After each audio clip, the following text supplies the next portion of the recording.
Naquela noite, quando Raven retornou para casa, ele não fazia ideia de que estava prestes a se deparar com uma cena tão horrível e chocante que mudaria o curso de sua vida para sempre. No momento em que atravessou a porta, o conforto familiar de seu lar desapareceu, substituído por uma sensação avassaladora de medo. No frio chão, jazia o corpo sem vida de Janet. A princípio, a mente de Raven lutava para compreender o que via.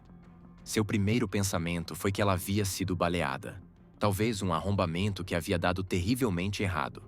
Mas quando os paramédicos chegaram, a dura realidade tornou-se clara. Não se tratava de um ato de violência aleatório. Era algo muito mais sinistro, calculado e profundamente perturbador. Queridos espectadores, por favor, não se esqueçam de curtir, deixar um comentário abaixo do vídeo e se inscrever no canal para não perder os novos vídeos.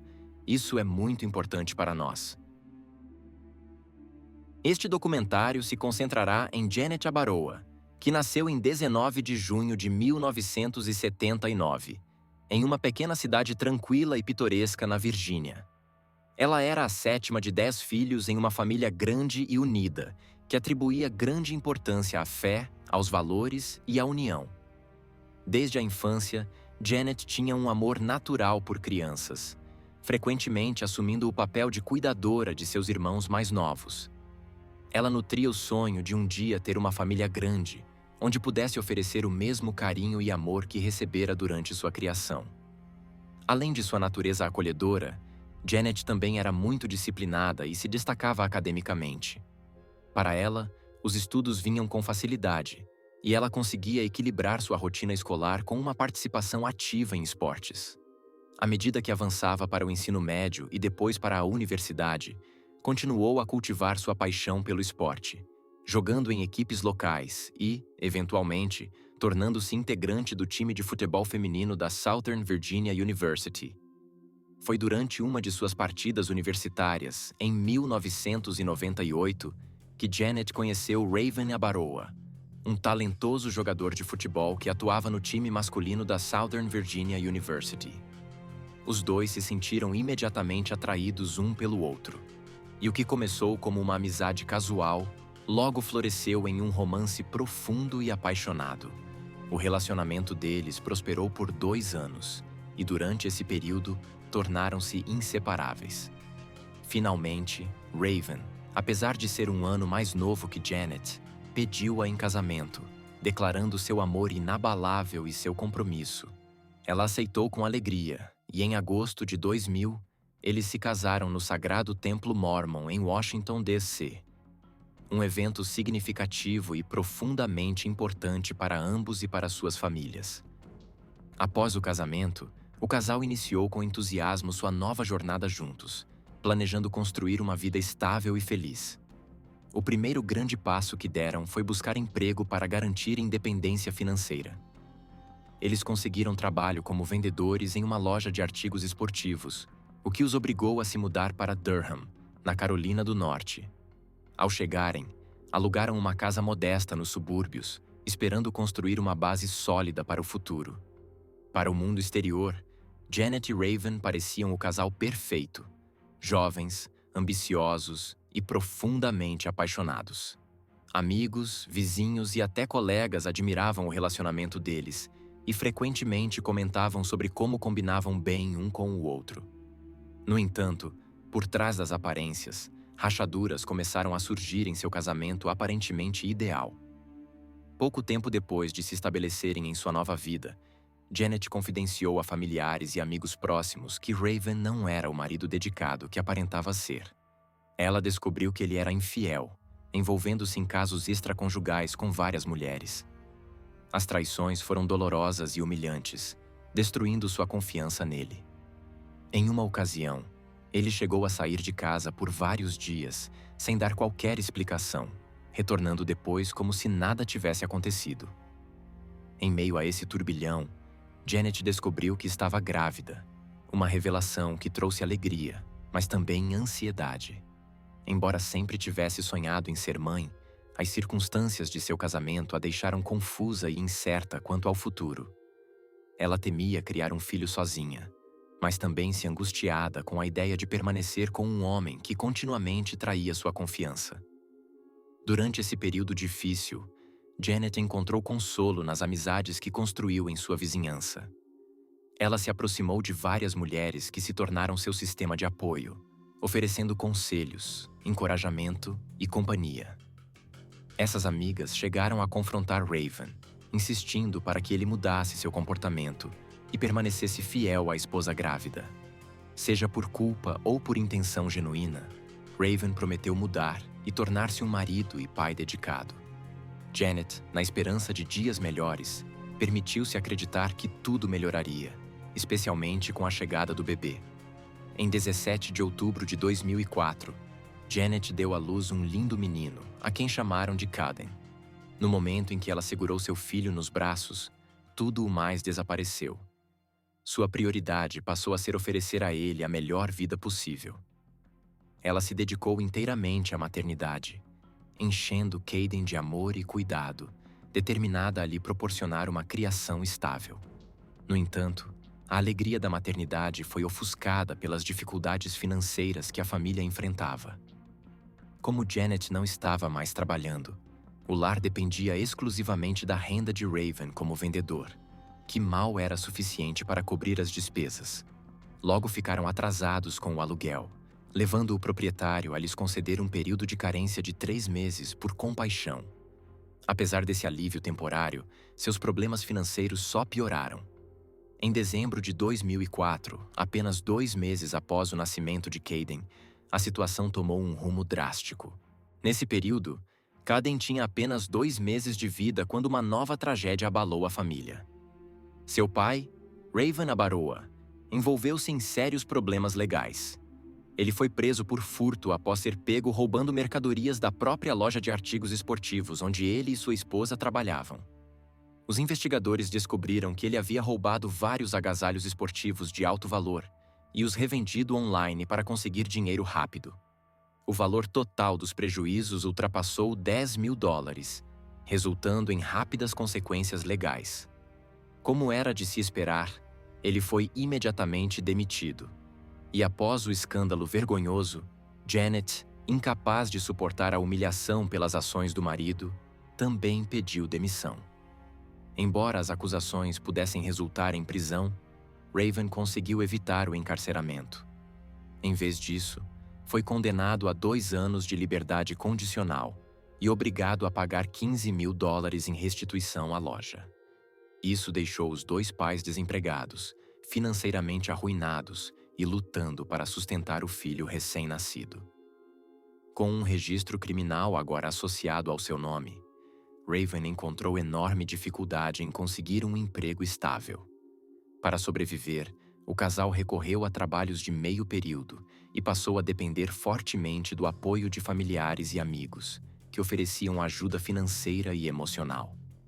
Apesar do estresse crescente e das dificuldades, a jovem família lutava para seguir em frente. Mas seus problemas logo tomariam um rumo muito mais sombrio e sinistro. Na noite de 26 de abril de 2005, Janet buscou Caden na creche como fazia todos os dias. Ela e seu bebê voltaram para casa, onde ela começou a preparar o jantar, seguindo sua rotina de mãe. Mais tarde naquela noite, Raven chegou em casa, jantou com a esposa e, depois de passar um tempo com a família, anunciou que estava indo a Morrisville para participar de um jogo de futebol indoor. Naquele momento, nada parecia fora do comum. No entanto, ao retornar para casa naquela noite, Raven se deparou com uma cena horrível e chocante que mudaria sua vida para sempre. A casa, antes um refúgio, havia se transformado em um cenário de pesadelo. Sangue respingava pelas paredes e pelo chão, criando um quadro horrendo de violência. O corpo sem vida de Janet jazia estendido de forma antinatural no chão, rodeado por uma poça escura de sangue. Seu bebê, Caden, estava ileso em seu berço, chorando desesperadamente. Tomado pelo choque e pelo horror, Raven ligou freneticamente para o 911, com a voz tomada pelo pânico, relatando o assassinato da esposa. Ele disse à operadora que acabara de chegar em casa e encontrar a Janet coberta de sangue, aparentemente atacada por um agressor desconhecido. Inicialmente, ele especulou que ela havia sido baleada, mas quando os paramédicos chegaram, ficou evidente que ela havia sido esfaqueada várias vezes. O crime foi brutal, preciso e profundamente perturbador. Janet, uma jovem mãe com toda a vida pela frente, morreu instantaneamente devido aos ferimentos fatais que recebeu. Os agentes da lei ficaram abalados com a crueldade do ataque. A pergunta imediata que pairava sobre a investigação era: quem poderia cometer um ato tão horrendo contra uma mulher que dedicava sua vida à família? Peritos forenses examinaram meticulosamente a cena do crime, coletando evidências críticas que pudessem levar ao autor do ataque. O corpo da vítima foi encaminhado ao Instituto Médico Legal, onde foi realizada uma autópsia para determinar a causa exata da morte. O relatório da autópsia revelou que Janet havia sofrido 3 profundas facadas. Uma delas foi encontrada em seu braço esquerdo, identificada pelos peritos como uma ferida defensiva, indicando que ela tentou se defender do agressor. A segunda ferida estava localizada em seu peito, um golpe letal que contribuiu para sua morte rápida. No entanto, foi a terceira ferida que selou seu destino. Uma profunda facada no pescoço que atingiu uma artéria principal, fazendo com que Janet perdesse sangue em uma velocidade alarmante. Em questão de segundos, ela provavelmente perdeu a consciência e, em poucos minutos, sua vida chegou ao fim. Acrescentando ainda mais a tragédia, a autópsia confirmou que Janet estava grávida no momento do assassinato. A perda da mãe e do bebê causou comoção na comunidade, aumentando a urgência da investigação. Apesar da precisão calculada do ataque, os especialistas tiveram dificuldade em determinar a sequência exata dos golpes fatais. O corpo apresentava sinais iniciais de decomposição, mas a baixa temperatura dentro da casa provavelmente retardou o processo, tornando difícil estabelecer a hora exata da morte. Enquanto os especialistas analisavam as evidências físicas, os detetives voltaram sua atenção para possíveis testemunhas que pudessem ter visto ou ouvido algo suspeito naquela noite. Quase imediatamente, o foco se voltou para a pessoa que naturalmente se tornaria suspeita: o marido da vítima, Raven Abaroa. Dada a natureza do crime e o histórico problemático do casamento, ele se tornou uma pessoa de grande interesse na investigação. Raven foi convocado para interrogatórios várias vezes, e com base em suas declarações, os investigadores tentaram reconstruir a linha do tempo dos acontecimentos que levaram à morte trágica de Janet. Segundo ele havia chegado em casa por volta das 20 horas naquela noite e saído pouco depois para ir ao jogo de futebol em Morrisville. Ele afirmou que só retornou para casa por volta das 22 horas e 40 minutos. Ao entrar na residência, disse ter chamado pela esposa, mas, ao não receber resposta, subiu as escadas. Foi lá, insistiu ele, que encontrou o corpo sem vida de Janet. Raven contou aos detetives que Janet às vezes se ajoelhava em uma postura incomum para aliviar cãibras nas pernas.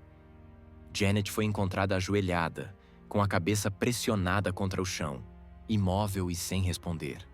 No início, Raven não tinha certeza do que estava vendo, mas quando acendeu as luzes, deparou-se com uma cena aterrorizante.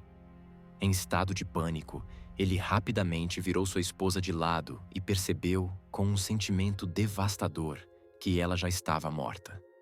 Especialistas forenses explicaram mais tarde que a posição do corpo poderia ter permitido que o sangue fluísse continuamente dos ferimentos profundos, especialmente da artéria seccionada, até que o processo de coagulação naturalmente desacelerasse a hemorragia.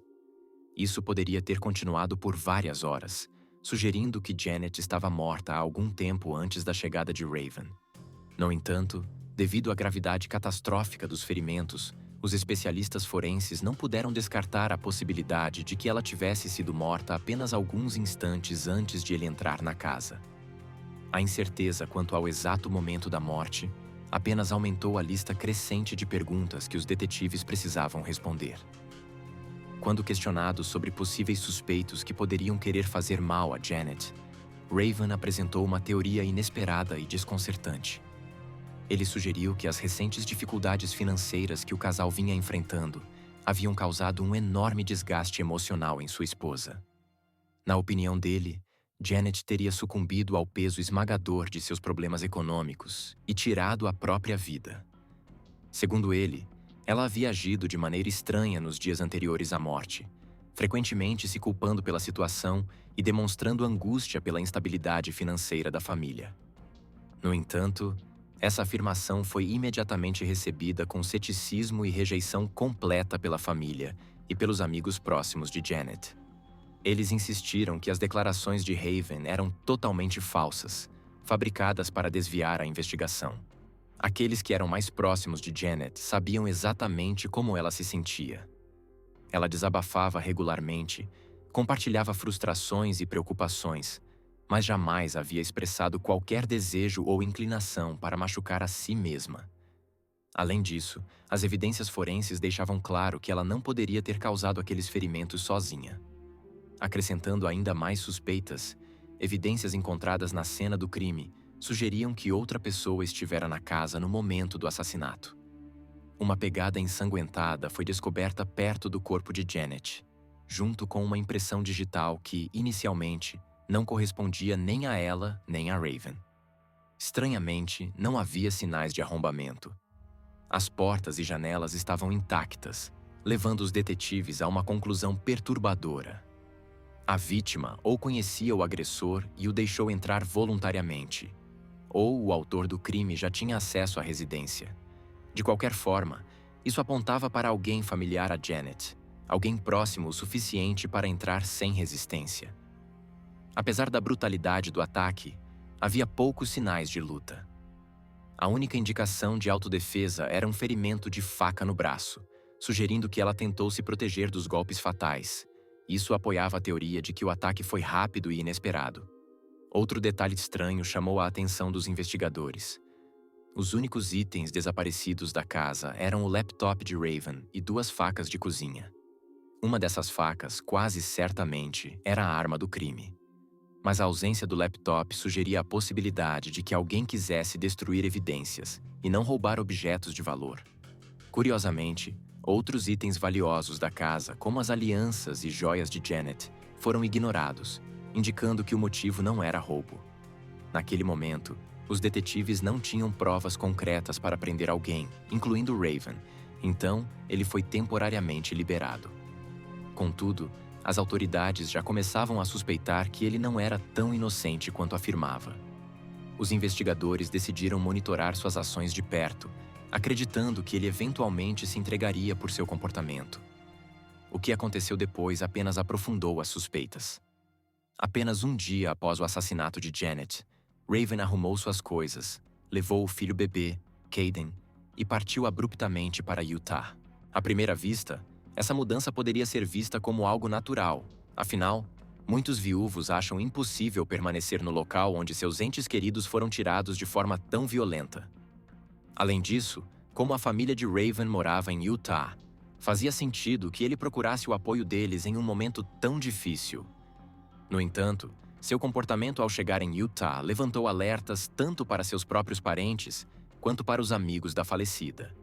Em vez de demonstrar a dor e o desespero esperados de um homem que acabara de perder a esposa de maneira horrenda, Raven parecia indiferente e distante. Testemunhas observaram que ele demonstrava pouco interesse em encontrar o assassino de Janet ou buscar justiça por sua morte. Em vez disso, afastou-se completamente do caso, como se quisesse esquecer que aquilo havia acontecido. Ele ignorou ligações dos investigadores e recusou-se a cooperar com as autoridades. Os investigadores tropeçaram em um possível motivo quando descobriram que, pouco antes do assassinato, Raven havia feito um seguro de vida de valor significativo no nome de Janet. O valor? $600 mil. Essa revelação levantou suspeitas imediatas. Dadas as dificuldades financeiras do casal, era profundamente suspeito que Raven, que frequentemente reclamava da falta de dinheiro, tivesse conseguido pagar as parcelas do seguro de forma regular. Ainda mais alarmante era a linha do tempo. As evidências mostraram que Raven havia entrado com o pedido de indenização quase imediatamente após o assassinato de Janet, antes mesmo de seu corpo ser enterrado. Essa atitude escancarada apenas aumentou as suspeitas das autoridades. Toda a situação cheirava a crime premeditado, mas ainda não era suficiente para provar sua participação direta na morte de Janet. À medida que os detetives aprofundavam sua investigação sobre o passado de Raven, descobriram uma teia de mentiras que envolvia o relacionamento dele com Janet desde o início. Ele se apresentava a ela como um mórmon devoto, alegando ter feito missão religiosa no Peru. Mas tudo era mentira. As histórias que ele havia criado para parecer um homem virtuoso começaram a desmoronar uma a uma. Embora essas mentiras não o ligassem diretamente ao crime, elas revelavam o perfil de um homem habilidoso na manipulação e na enganação. Alguém capaz de construir uma narrativa convincente para servir aos próprios interesses. Após a morte de Janet, Raven mudou-se para Salt Lake City, Utah, onde manteve um perfil discreto. Ele recebeu o pagamento do seguro e passou a se dedicar ao filho, aparentemente seguindo em frente com sua vida. Mas seu recomeço não significava que ele havia abandonado seus velhos hábitos. Foi lá que conheceu uma mulher chamada Vanessa Pond, uma professora de jardim de infância que rapidamente se encantou com o charmoso pai solteiro. O relacionamento evoluiu de forma acelerada, facilitado pelo fato de que Raven havia matriculado seu filho na escola onde Vanessa trabalhava. Os encontros frequentes entre eles se transformaram em algo mais profundo e logo se tornaram inseparáveis. Assim como acontecera com Janet, Vanessa foi atraída pela persistência e pelo carisma de Raven. Ela havia passado anos criando seu próprio filho sozinha e ansiava por um parceiro que a amasse e proporcionasse uma família estável. Raven parecia perfeito, pelo menos na superfície. Não demorou para que ele começasse a tecer outra complexa rede de mentiras. Ao falar sobre seu passado, disse a Vanessa que sua falecida esposa havia morrido tragicamente em um acidente de carro. Sem que Raven soubesse, a família de Janet ainda o observava de perto. Eles nunca deixaram de suspeitar dele e decidiram monitorar seus passos. Quando descobriram seu novo relacionamento, ficaram ainda mais determinados a expô-lo. Para seu choque, perceberam que Raven seguia repetindo seu padrão de enganação, mentindo para todos ao seu redor sobre o destino de Janet. Ele havia criado uma realidade falsa na qual era o viúvo triste de um acidente trágico, e não o principal suspeito de um assassinato brutal. Por um tempo, Vanessa permaneceu completamente alheia à verdade. Confiava plenamente em Raven e não tinha motivos para duvidar de sua versão dos fatos. Mas a curiosidade sempre encontra um caminho. Eventualmente, ela começou a investigar o passado dele. Não levou muito tempo para descobrir a verdade assustadora. Janet havia sido vítima de um brutal esfaqueamento, e seu assassinato permanecia como uma investigação aberta. Chocada, confrontou Raven. Sua resposta foi tão manipuladora quanto sempre. Ele afirmou que havia sido injustamente perseguido pela polícia e pelo público, obcecados em culpá-lo pelo crime. Insistiu que Janet havia sido morta durante um assalto e que ele havia sido falsamente acusado apenas por ser o marido. Incrivelmente, Vanessa acreditou nele. Ele possuía uma habilidade impressionante de distorcer a realidade. E mais uma vez, suas mentiras funcionaram. Apesar das evidências diante dela, Vanessa aceitou sua explicação, convencida de que ele era vítima de uma injustiça. Mas a família de Janet estava determinada a intervir. Eles procuraram Vanessa, alertando-a de que ela poderia estar em grave perigo. Pediram que reconsiderasse seu envolvimento com Raven, enfatizando os paralelos perturbadores entre seu relacionamento com ele e o que Janet havia vivido. No entanto, Vanessa estava profundamente presa à teia de mentiras dele para enxergar a verdade. Ela ignorou os avisos, confiando no homem que havia conquistado seu coração. Sua fé inabalável nele levou ao casamento após 3 anos de namoro. Para o mundo exterior, parecia que Raven havia finalmente seguido em frente e construído uma nova vida. Mas, por trás das aparências, a história começava a se repetir. As rachaduras no relacionamento surgiram quase imediatamente. O que antes parecia um conto de fadas rapidamente se transformou em um pesadelo. Vanessa logo testemunhou o mesmo comportamento perturbador que Janet havia enfrentado. As oscilações de humor de Raven explosões de raiva e tendências controladoras. Ele começou a perder o controle, tornando-se volátil e agressivo. À medida que o casamento avançava, seu comportamento piorava. Ele levantou a mão contra ela em momentos de fúria, fazendo ameaças que a deixaram aterrorizada por sua segurança. O medo tomou conta do coração de Vanessa. Ela acreditava ter encontrado o amor, apenas para perceber que havia entrado em uma situação perigosa. Os abusos pioraram, e ela sabia que precisava escapar. O casamento deles, que antes parecia cheio de promessas, desmoronou em apenas 4 meses. Ela tomou a difícil decisão de deixá-lo, temendo que, se permanecesse ali, poderia ter o mesmo destino de Janet. Como a pressão dos detetives não cessava, Raven decidiu falar com a imprensa. Publicamente, ele expressou esperança de que a polícia acabasse resolvendo o caso, identificando o verdadeiro autor do crime e parando de tratá-lo como suspeito. No entanto, à medida que a cobertura midiática sobre Raven se intensificava e mais detalhes do assassinato de Janet vinham à tona, Vanessa se viu atormentada por uma pergunta insuportável. Seria possível que seu ex-marido realmente tivesse assassinado sua primeira esposa? Vanessa decidiu se manifestar e conversar com a mídia. Ela confirmou aquilo que muitos já suspeitavam. Raven Abaroa sempre fora instável, manipulador e propenso a acessos de agressividade. Segundo ela, o pior episódio ocorreu na véspera do Natal de 2008. Durante uma das frequentes discussões acaloradas, uma discussão provocada por ele, Raven de repente a trancou dentro do banheiro.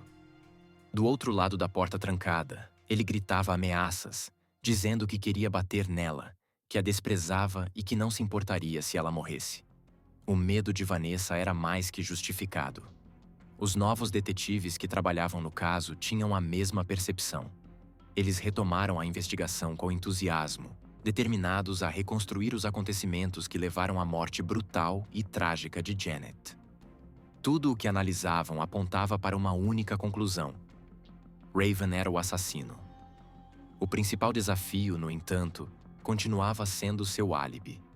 Os investigadores revisaram a ligação para o 911 feita por ele ao descobrir o corpo da esposa, examinando cada palavra com atenção. Um grande sinal de alerta se destacou. Durante a chamada, Raven afirmou que Janet havia sido baleada. Esse erro era gritante. Os ferimentos no corpo dela eram claramente perfurações por faca, e mesmo em estado de choque, parecia improvável que ele não conseguisse distinguir uma coisa da outra. Apesar de isso não ser uma prova definitiva de culpa, os detetives acreditavam que se tratava de uma tentativa intencional de atrapalhar a investigação. Talvez ele achasse que, relatando falsamente ferimentos por arma de fogo, poderia criar confusão e atrasar as análises forenses. A polícia não comprou essa explicação. Eles decidiram pressioná-lo ainda mais. Entraram em contato e solicitaram uma entrevista telefônica complementar. Durante essa ligação, Raven repetiu a mesma versão dos acontecimentos que havia contado antes. Porém, como nas interrogatórias anteriores, ele era estranhamente vago quanto a detalhes cruciais. Ele demonstrava dificuldade em se lembrar de momentos significativos daquela noite. Algo incomum para alguém que supostamente havia passado por um trauma tão grande.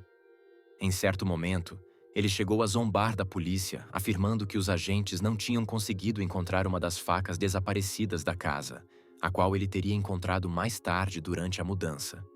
Mas os detetives não se deixaram enganar. Eles sabiam que suas equipes forenses haviam examinado a cena do crime de forma minuciosa. Se não tinham encontrado uma das facas, era porque ela simplesmente não estava lá. A história de Raven cheirava a manipulação. Com o passar dos anos e a falta de progresso, a nova equipe de investigação enfrentava grandes dificuldades para reconstruir a cena do crime e a linha do tempo com total precisão. Como parte dos esforços renovados, os detetives começaram a procurar antigas namoradas de Raven, na esperança de descobrir mais sobre seu comportamento. As descobertas foram perturbadoras e assustadoramente consistentes. Todas as mulheres relataram o mesmo padrão. Raven era controlador, instável e sujeito a explosões de violência.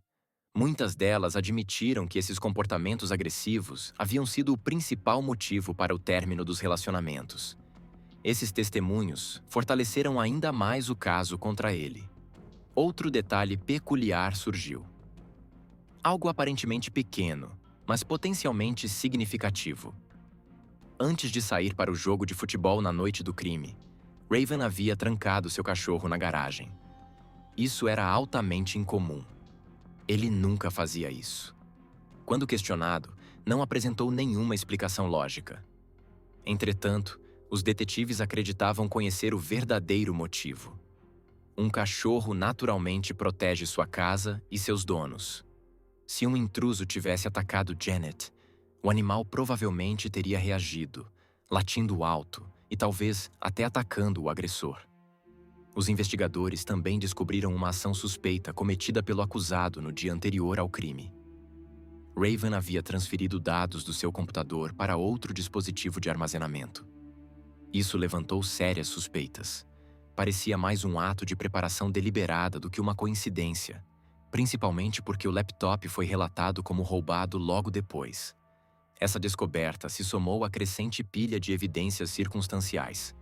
Com base nesses novos desenvolvimentos, em 1º de fevereiro de 2010, Raven Abaroa foi oficialmente preso sob suspeita de homicídio qualificado. Ele foi extraditado para a Carolina do Norte para enfrentar julgamento. Mas apesar do aumento das suspeitas contra ele, o caso ainda era amplamente circunstancial. Os investigadores sabiam que precisavam de evidências mais concretas para garantir uma condenação, então continuaram analisando detalhadamente as fotos da cena do crime e os relatórios forenses. Durante essa análise renovada, um detetive fez uma observação importante. Em uma das fotos da cena, havia um estojo de lentes de contato vazio em cima da mesa de cabeceira. Esse detalhe aparentemente insignificante tornou-se extremamente importante quando os pais de Janet afirmaram que sua filha jamais dormia com as lentes. Ela sempre as retirava antes de deitar. No entanto, Raven repetidamente declarava que, quando saiu para o jogo naquela noite, Janet já estava na cama, dormindo com o bebê. Essa discrepância levantou uma questão crucial. Seria possível que Janet tivesse sido assassinada antes mesmo de ir para a cama, contradizendo completamente a linha do tempo apresentada por Raven? Infelizmente, durante a autópsia inicial, o médico legista não havia verificado se Janet estava usando lentes de contato no momento da morte. Determinada a descobrir a verdade, a família devastada apoiou a exumação do corpo dela para confirmar essa teoria. Em julho de 2010, especialistas forenses exumaram os restos mortais de Janet apesar da decomposição. Encontraram o que pareciam ser os vestígios de lentes de contato nos olhos. Embora o material estivesse ressecado e deformado pelo tempo, técnicas avançadas permitiram confirmar que as lentes haviam permanecido lá no momento da morte. Para garantir validade científica em tribunal, especialistas realizaram uma experiência em larga escala que durou quase 1 ano. Usando olhos de porco, semelhantes aos olhos humanos, os cientistas inseriram lentes de contato e submeteram-nos ao mesmo processo de embalsamamento sofrido por corpos humanos antes do sepultamento. Os resultados foram conclusivos. As lentes permaneceram intactas e detectáveis, mesmo após longa decomposição. Esse experimento provou de forma definitiva que Janet havia sido assassinada enquanto ainda estava com as lentes, reforçando a teoria de que ela foi atacada antes de ir para a cama. A alegação de Raven de que ela já dormia quando ele saiu foi agora completamente desmentida, implicando-o ainda mais no crime. Quando o julgamento começou, em 2013, o caso já havia ganhado grande atenção pública. A acusação apresentou um caso forte contra Raven, deixando claro que acreditava firmemente em sua culpa. Contudo, o maior desafio da promotoria continuava sendo a ausência de provas diretas. Tudo apontava para Raven, mas não havia uma arma fumegante. A defesa explorou esse ponto, argumentando que todas as evidências eram circunstanciais e que não existia ligação comprovada entre ele e o assassinato. Durante a investigação, outra peça condenatória surgira. Mais uma que expunha a sua mentira. Em todos os interrogatórios policiais, Raven assegurou repetidamente que encontrou a esposa já sem vida quando chegou em casa. Mas os investigadores descobriram que ele havia feito uma confissão chocante durante uma conversa em uma igreja local. Nessa confissão, Raven afirmou que Janet ainda estava viva quando ele a encontrou. Disse que ela até tentou falar antes de colapsar e morrer diante dele. À medida que o caso progredia, os detetives exploraram outra possível motivação. Janet estaria planejando deixá-lo? Descobriu-se que, nas semanas que antecederam sua morte, Janet havia retomado contato com um ex-namorado chamado Scott. Alguns especularam que ela poderia estar reacendendo um romance, mas ao analisarem as mensagens, os investigadores não encontraram provas de traição. Em vez disso, tudo indicava que ela estava buscando apoio emocional, e não um relacionamento amoroso. Outro argumento crucial apresentado pela acusação dizia respeito a um possível motivo concreto para o crime: a gravidez não planejada de Janet. Segundo os investigadores, Janet tinha compartilhado essa notícia apenas com algumas pessoas de confiança, incluindo várias de suas irmãs. Todos confirmaram que ela estava radiante com a ideia de ser mãe novamente, mas ao mesmo tempo tinha dúvidas sobre a capacidade de Raven de ser um pai responsável. Considerando a grave situação financeira do casal, os promotores sugeriram que a gravidez poderia ter sido o ponto de ruptura para Raven. A possibilidade de mais uma criança poderia intensificar ainda mais as dificuldades econômicas, alimentando tensões no casamento.